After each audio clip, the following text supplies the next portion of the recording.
সালমা, তুই টনিকে ফিরে নিয়ে আয় মা, ও তোকে অনেক ভালোবাসি। টনি! হ্যালো বন্ধুরা, ভাড়া করা বয়ফ্রেন্ড পার্ট 3 তে কি হতে চলেছে? এই নাটকের পার্ট 3 তে টনির সাথে এমন কিছু ঘটতে চলেছে যা জানলে আপনারা অবাক হয়ে যাবেন।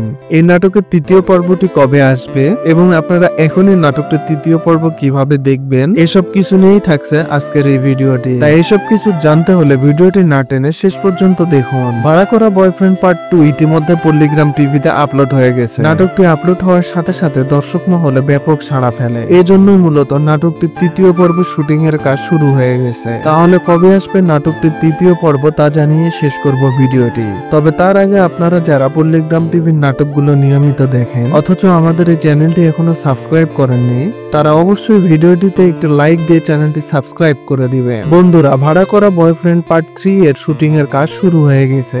নাটকটি আপনারা সামনের সপ্তাহের শুরুর দিকে পেয়ে যাবেন এবং নাটকটির দ্বিতীয় পর্ব কে কে দেখেছেন তা অবশ্যই কমেন্টে জানিয়ে যাবেন।